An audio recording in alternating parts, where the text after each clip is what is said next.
Kisah Kiai dan Santri, bagian 41. Teorinya cuma mendekatkan diri kepada Allah. Aneh Kang, kata Yatno. Aneh kenapa? Tanyaku heran. Kok dekat sampean badanku tak panas lagi, katanya. Kamu yang tak kepanasan, aku yang megap-megap pening membaui keringatmu yang bau bawang bombay diremes. Ah masak sih Kang, kata Yatno membaui ketiaknya. Ya iyalah, masak aku bohong. Coba kamu keluar kamarku, kataku pada Yatno. Untuk apa? Tanya Yatno heran. Ya coba aja, kataku. Yatno pun keluar kamar, dan kemudian dia menjerit.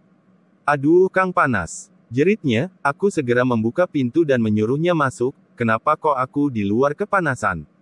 Tanya Yatno. Rupanya kekuatan yang dikirimkan padamu hilang kekuatannya jika kamu dekat denganku, jadi ketika mendekatiku kekuatan itu luntur, aku juga tak tahu kenapa, aku hanya mengira-ngira saja, tadi kamu di luar kok kepanasan lalu masuk kamarku kok tak kepanasan lagi, jadi aku ngira pasti ada yang tak beres, ternyata kekuatan yang dikirimkan seseorang kepadamu hilang dayanya ketika dekat denganku, jelasku, wah lalu bagaimana Kang? Aku tidur di kamarmu ya? Kata Yatno, ya ndak papa kalau mau tidur di bawah, ranjangku juga cuma satu, dan kecil tak muat untuk 2 orang. Tak apa-apa Kang yang penting aku ndak kepanasan.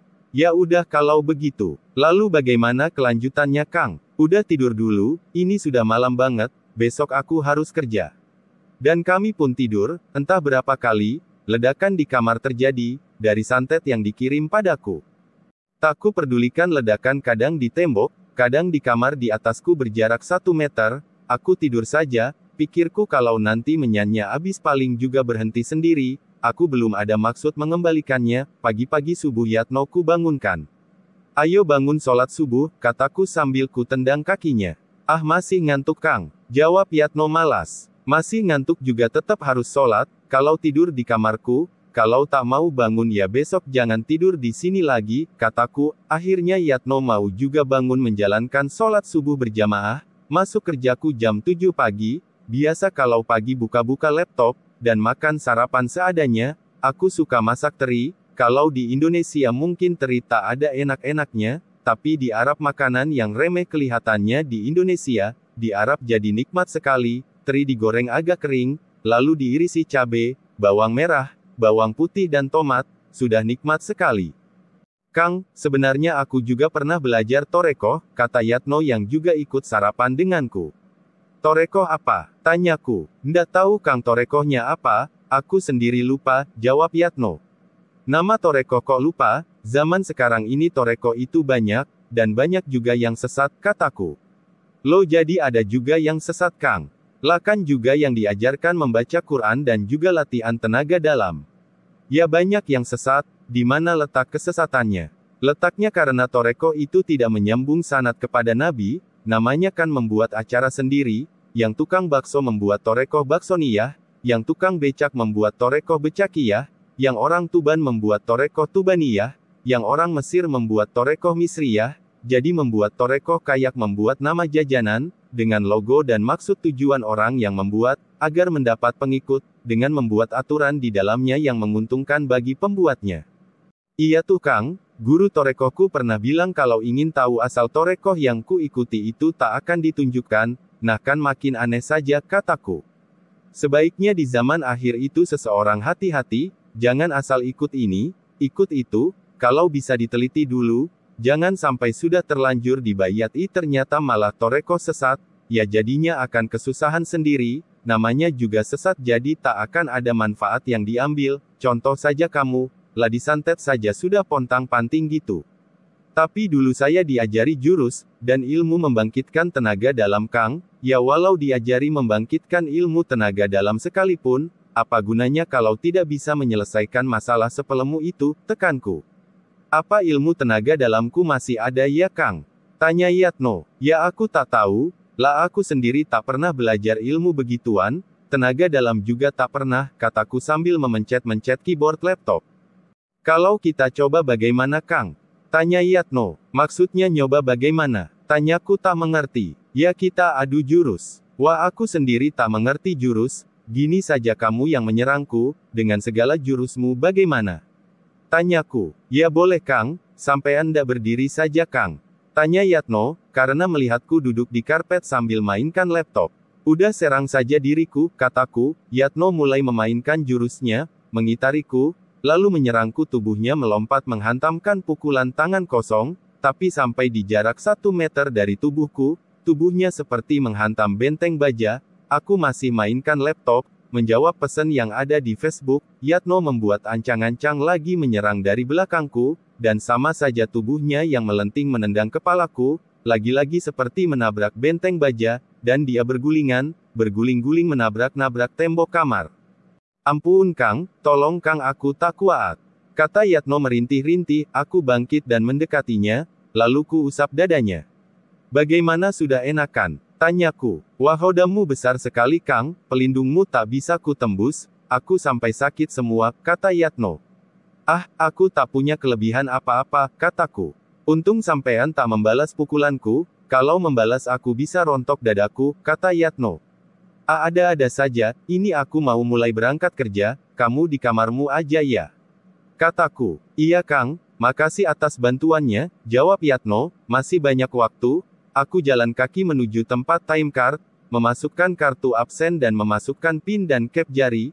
Memang pabrik dibuat ketat dalam soal absensi sebab dulu cuma dibuat memasukkan absen kartu, jadi banyak orang yang titip temannya untuk tim card kan, jadi tim card ditambahi cap jari, jadi jari orang tak bisa dipalsu orang lain, orangnya harus tetap datang untuk melakukan cap jari. Abis tim card aku biasa duduk-duduk di depan kantin untuk sekedar ngobrol dan merokok bersama teman-teman. Suasananya sangat ramai, karena semua orang harus tim card kecuali yang sudah kepala bagian atau insinyur atau manajer. Yono menyapaku dengan senyum ramahnya. Yono kerja di Saudi sudah 7 tahun, dia orang Tangerang. Mas, sebenarnya aku pengen main ke kamar Mas, tapi takutnya orangnya sibuk, katanya. Ah, gak sibuk, banyak kok yang main. Datang aja ke kamar, kataku. Iya, ada perlu sedikit dengan istri dan anakku, katanya. Main aja, entar malam aja ku tunggu, kataku. Hei Mas, kata Umam orang dari Tulungagung. Hai juga Mas, balas sapaku. Begitulah pagi, kami saling sapa, karena pekerjaan masing-masing, jarang kami bisa ketemu. Saat pagi itu saat kesempatan kami bisa saling sapa. Masuk ke ruang kerjaku, tak ada yang dikerjakan, paling duduk dan mengeluarkan rokok, menyalakannya, lalu menyalakan internet dan menyapa sahabat internetku, seorang berwarga negara Mesir masuk ke ruanganku. Mas ini yang ahli lukis? Tanya lelaki Mesir itu dengan logat Arab yang cepat. Iya, jawabku singkat. Ada apa? Aku balik tanya. Mau tidak nanti ke rumahku, mau ku pinta melukis di rumahku, katanya. Bagaimana ya, aku tak biasa melukis di rumah seseorang selama di Arab ini. Manajer saja yang memintaku melukis di rumahnya ku tolak, jelasku. Orang Mesir itu mendekat denganku. Maaf Mas, ini permintaan dari istriku yang mengandung tua, jadi dia minta Mas untuk melukis di rumahku, jadi bukan kemauanku sendiri, kata orang Mesir itu. Dari mana istrimu kenal dan tahu diriku? Tanyaku heran. Dia tahu dari mimpinya Mas, pokoknya Mas ini saya mohon dengan sangat supaya datang ke rumah. Nanti abis kerja biar ku jemput, kata orang Mesir itu. Ya tak apa-apa kalau begitu.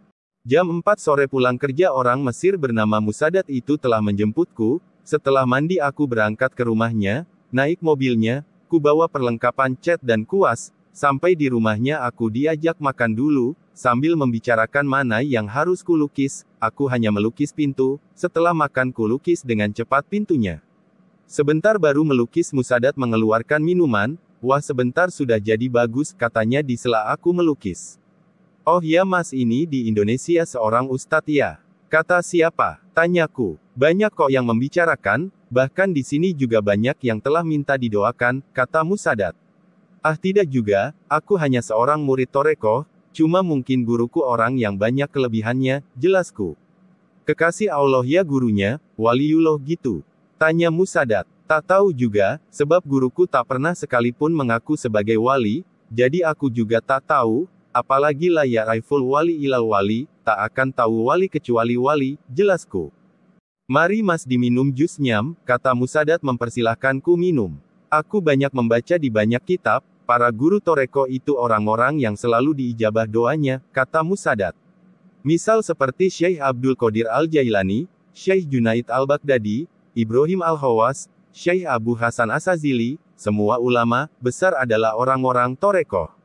Ya, jawabku singkat. Mungkin dalam umum orang meminta hujan dengan sholat istisqo, tapi orang Torekoh tidak. Jika meminta hujan, ya meminta saja, sebab jiwa, raga, ruh dan hatinya adalah doa, kataku. Tiba-tiba hujan deras sekali turun. Wah mas bicara hujan, langsung hujan turun deras, boleh saya dijadikan murid, kata Musadat. Menjadi murid Torekoh itu berat, dan harus tunduk pada guru, bukan soal gurunya itu siapa, tapi karena ilmu yang dari Nabi yang dititipkan kepada guru, jadi ketundukan pada guru itu seringkali bertentangan dengan ego diri.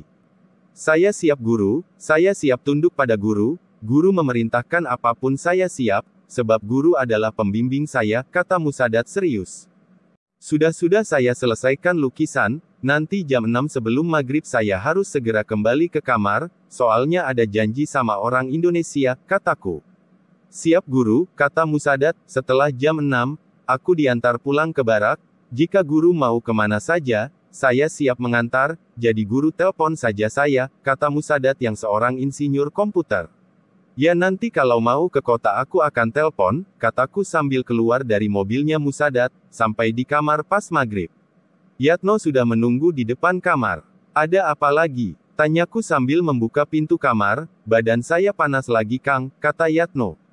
Mari sholat maghrib dulu, nanti abis sholatku buatkan air isian, untuk pagar badanmu, kataku, yang langsung mengambil air wudhu. Dan kami sholat berjamaah, selesai sholatku buatkan air isian untuk pagar Yatno. Ini dipakai mandi, jangan dihanduki, biarkan kering, air itu pakai di guyuran terakhir, ingat biarkan kering sendiri, kataku, dan Yatno pun mandi, aku nyalakan laptop, enaknya kalau internetan tak bayar, mau internetan sepuasnya juga tak masalah, dan alhamdulillah kisah kiai dan santri ini semuanya kutulis dengan internet gratis, anehnya setelah aku meninggalkan Saudi internet tak gratis lagi, Yatno telah selesai mandi. Bagaimana no, sudah enakan?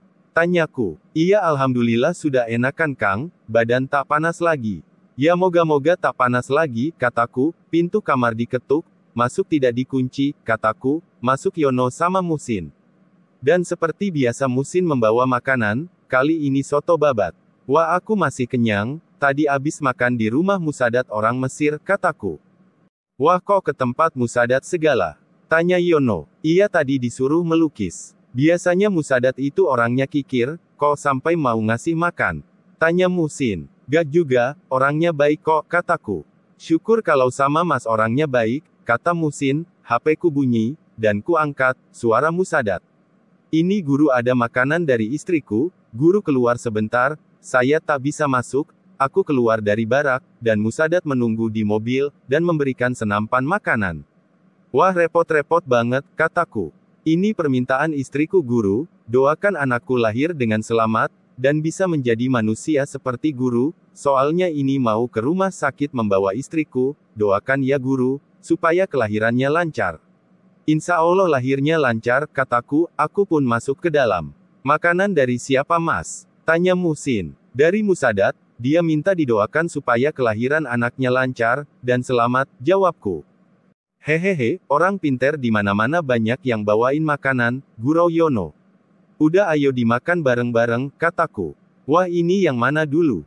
Tanya Yono. Yang mana ajalah, aku cicipi soto babatnya dulu, kataku mengawali, dan kami ramai-ramai makan, kebersamaan yang kadang sekejap itu kadang yang paling berkesan, dan menjadi kenangan sederhana yang sulit dilupakan.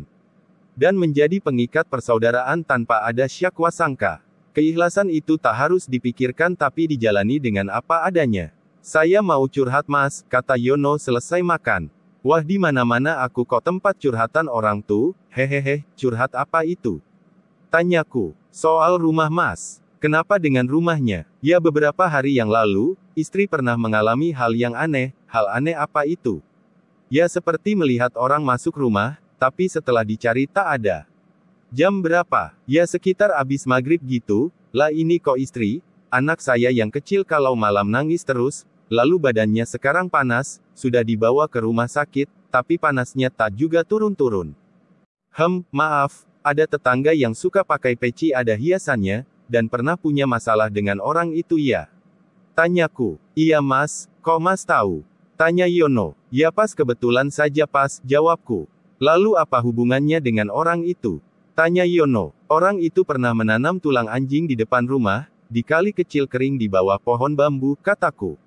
Oh di situ, di depan rumahku memang ada pohon bambu, jawab Yono. Lalu bagaimana solusinya Mas? Tanya Yono. Sediakan saja air, istri suruh sedia air di rumah, biar saya transfer obat ke air itu, nanti diminumkan untuk anaknya setutup botol aqua saja, dan untuk minum istrimu suruh minum 1 gelas, kataku. Ya biar saya telpon istri saya Mas, kata Yono. Saya sebentar lagi mau cuti Mas, apa Mas ndak nitip apa-apa dari Indo? Tanya Muhsin. Ya nitip rokok aja, kataku. Rokoknya apa Mas? Sampurna Mild aja, biar ndak berat. Baik nanti saya bawakan, kata Muhsin. Oh ya saya sudah puasa Mas, kok sering mengalami hal aneh, kata Muhsin. Hal aneh apa? Tanyaku. Kalau di masjid, banyak orang yang tak ku kenal menyalamiku, kata Muhsin. Ya udah jangan dipikirkan, anggap saja biasa, mengalami hal apapun yang paling aneh sekalipun anggap saja biasa, sebab tujuan diri bukan menemukan hal aneh atau ganjil, tapi tujuan diri adalah penghambaan pada Allah dalam setiap tarikan nafas, jelasku. Iya Mas, mohon selalu dibimbing. Setiap kesempatan, setiap waktu berbuat baik jika bisa, itu yang selalu ku pegang, entah apa hasil akhirnya, yang penting kita berusaha berbuat baik, seikhlas kita mampu ikhlas, orang lain entah berpendapat apa, itu urusan orang lain, yang penting kita berusaha selalu di jalur yang diridhoi Allah. Jika keluar jalur dan cepat-cepat kembali, selalu membiasakan diri bertaubat, membiasakan diri selalu merasa bersalah di hadapan Allah, karena kenyataannya kita itu manusia yang selalu salah, tempat salah dan dosa, jadi selama kita manusia pastilah masih ketempatan salah, seperti kita kalau mandi selama kita manusia jika mandi wajarlah ada dakinya, asal kita tak bosan menggosok diri, selamanya menggosok diri, seperti besi pasti berkarat, asal kita tak malas mengasah, karat juga pasti akan hilang, dan timbul lagi, kecuali kita sudah jadi Tuhan, dan kita bukan Tuhan, kita itu manusia yang selalu berusaha menjadi manusia yang menghamba sampai akhir hayat kita. Sudah Mas, sudah disediakan airnya, kata Yono. Lalu soal tulang anjing itu bagaimana Mas? Soalnya ini kata istri yang sakit malah sampai ke saudara-saudaraku, cerita Yono. Ya kalau itu harus dihilangkan kekuatan hitamnya, ya nanti ku buatkan pagar batu untuk ditanam sebagai pelawan dari kekuatan hitam tulang anjing itu, kataku. Iya makasih Mas sebelumnya. Pulang dari Jumatan, aku ketemu Yono. Gimana Mas Yon, anaknya sudah sehat? Tanyaku. Belum Mas, lah airnya sama mertua lelakiku ndak boleh diminumkan ke anakku, katanya terlalu kuat, jawab Yono. Terlalu kuat bagaimana? Ya mertua lelakiku kan juga biasa dimintai tolong orang, dia biasa mengamalkan nyepi-nyepi gitu Mas, lah kata dia air transferan Mas itu katanya terlalu kuat, takutnya bahaya ke si anakku. Aneh, itu kan sudah ku perkirakan untuk anak kecil, udah diminumkan saja, setutupnya, ya kalau mertuamu memang bisa, kenapa ndak dia yang nolong, aneh-aneh aja. Maaf Mas, jadi ndak enak.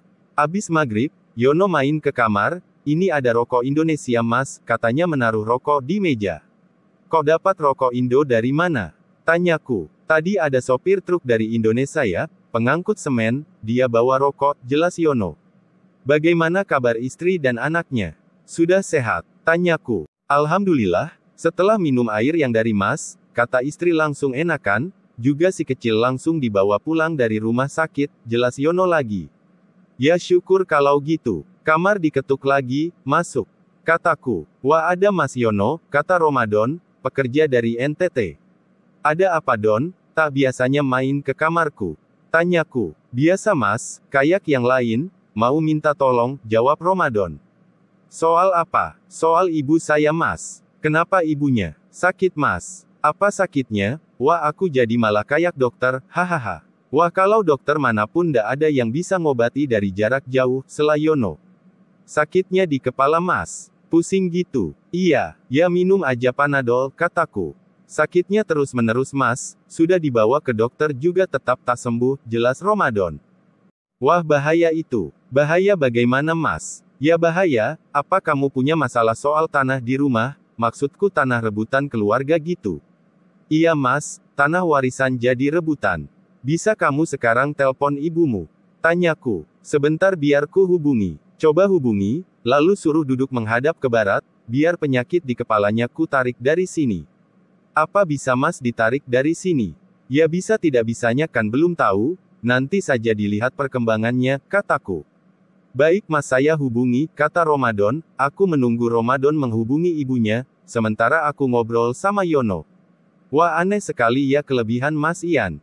Tanya Yono. Ah tak aneh, sebenarnya semua orang juga bisa, asal mau menjalankan lelakunya, aku sendiri juga tak memiliki kelebihan apa-apa, jawabku. Apa mungkin semua orang juga bisa mempunyai kelebihan seperti itu? Semua orang bisa, syaratnya jelas Islam, mau menjalani lelaku, dan mau menuruti apa saja yang ditunjukkan oleh guru pembimbingnya, sebenarnya teorinya cuma mendekatkan diri pada Allah, lalu Allah mengijabah doa kita, jadi kalau seperti aku sendiri, jelas tak punya kelebihan apa saja, doa itu kan kekuatan kita, karena meminta pada Allah, dan murni meminta pada Allah, tidak lewat jin, atau khodam, atau malaikat sekalipun, makanya ijabah tak menunggu hari atau bulan atau tahun, tapi bisa seketika diijabah, tergantung kedekatan diri pada Allah, jadi kuncinya mendekatkan diri pada Allah, jika sudah dekat, maka ijabah Allah itu tidak terhalang, kalau berhalangan namanya bukan Allah, Allah itu, ala kulli syai'in qadir, sanggup melakukan apapun, jadi tak terhalang mengijabah doa kita, kok doa kita tak terijabah, berarti bukan Allah yang terhalang, tapi kitalah yang tak ikhlas, tak mau mendekatkan diri pada Allah. Mendekatkan dirinya itu yang sulit Mas, kata Yono. Ya kan sudah ada guru yang mengarahkan, jika diri mengikuti arahan guru, maka proses juga tak akan lama.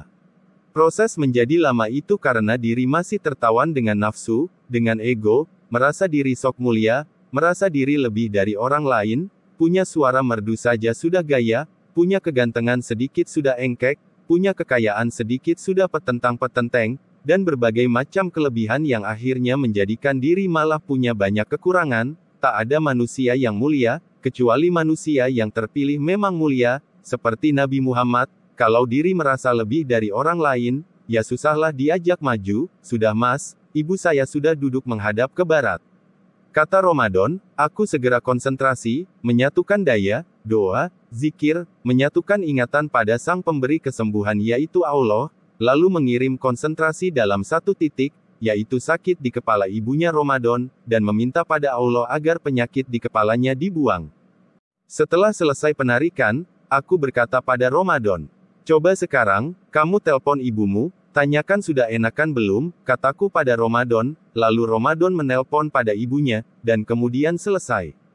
Sudah enakan Mas katanya kayak ada hawa dingin masuk ke kepalanya, dan ada sesuatu yang seperti tertarik keluar. Benar sudah enakan. Benar Mas. Ya syukur kalau gitu, moga saja sembuh, kataku, malam sudah makin larut, ada beberapa ledakan di luar kamar, menghantam tembok, risih juga sering-sering mendengar ledakan, walau santet tak mengenaiku, tapi kadang pas tidur ada ledakan bikin kaget juga, suara ketukan pintu, pasti si Yatno, biasa pasti dia kesakitan. Benar dugaanku, Yatno masih memakai pakaian kerja, dan masih penuh debu. Ada apa lagi No? Tanyaku setelah membukakan pintu dan membiarkannya masuk kamar. Aku rasanya tak kuat Kang.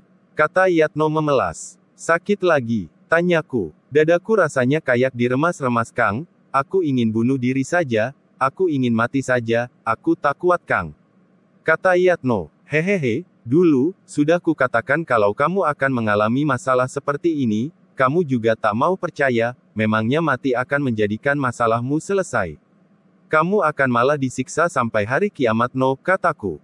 Tapi aku tak kuat Kang, di dalam pikiranku selamanya kok ya bayangan cewek itu melulu, ah kamu ini cemen, cengeng, ya tapi ini juga gak wajar Kang. Makanya kamu jangan kalah, permasalahan sebenarnya bukan dari luar dirimu No, tapi dari dirimu sendiri. Lo kok malah sampean nyalahkan aku tuh Kang? Lah kalau tak menyalahkanmu, memangnya aku nyalahkan kambing, ayam, bebek, kataku. Ya maksudku kan aku yang dikerjani Kang. Ya kamu kan tak akan dikerjai, jika batinmu kuat, keteguhanmu mantap, lah kamu cengeng, sok main cewek, tapi tak tahan banting, aku dulu cewekku banyak tapi ndak seribut kamu, kataku agak jengkel. Ya sudah aku nurut sampean, kata Yatno. Nah kalau nurut aku, ini ku kasih zikir, ini amalkan, kalau tak kau amalkan, jangan salahkan kalau kamu benar-benar jebol di santet, kataku. Baik akan ku amalkan Kang, kata Yatno. Jangan baik-baik, ini serius. Iya Kang, tapi dibantu ya. Apa aku kelihatannya tak membantumu? Coba lihat siapa orang Indonesia yang peduli dengan nasibmu. Coba lihat, aku ini bukan saudaramu, kenal juga di Saudi sini, bukan sanak, bukan kadang, bahkan hubungan kerabat sama sekali tak ada, mau membantumu, kira-kira apa yang aku harap darimu? Ndak ada kan? Juga aku membantu pada yang lain, apa aku agar tenar, terkenal? Coba diangan-angan, apa aku pernah meminta pada yang ku tolong? Seriil aja tak mintakan. Kemana-mana juga aku bayar sendiri, sebab aku yakin, yang aku lakukan akan mendapat balasan dari Allah, jadi bukan karena harapan yang tak seberapa dari manusia. Iya Kang, aku ngerti, kalau ku mintai bantuan lagi mau gak Kang? Aku ada teman perempuan, yang sering dipukuli suaminya, karena suaminya sering main saham, awalnya sih kaya karena main saham, tapi belakangan malah bangkrut, dan karena itu malah sering mukuli dan membentak-bentak istrinya, dibilangnya istrinya membuat dia sial lah, cerita Yatno. Sekali ini aku mau membantu, tapi lain kali tidak, bukan aku tak mau, tapi aku juga manusia biasa no, bukan seorang Superman yang semua masalah bisa ku selesaikan, kalau mau membantu orang lain, bantulah semampumu, misal kamu melihat seorang nenek-nenek membawa sekarung beras, lalu kamu ingin membantu, lalu kamu menyuruhku mengangkut karung itu, lah kalau jalan sama kamu, ketemu nenek-nenek 100 bawa karung beras semua, lalu semua karung beras kamu suruh mengangkat aku semua, bukankah aku akan mati ketiban karung?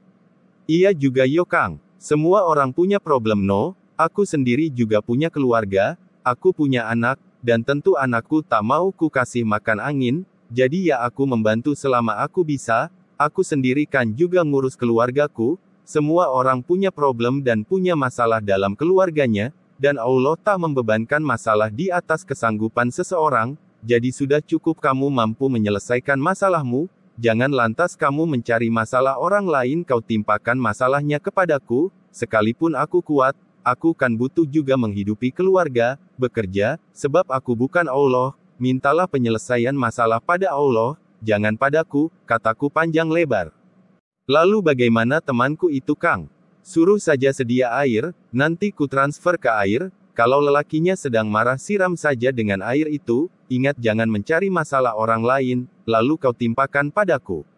Iya Kang, jawab Yatno, jangan iya, jangan menjadi calo, kalau kamu memang tak bisa menolong orang lain, maka tak usah sok-sokan bisa menolong tapi menggunakan tangan orang lain, biar kamu dapat nama, aku ndak mencari nama Kang.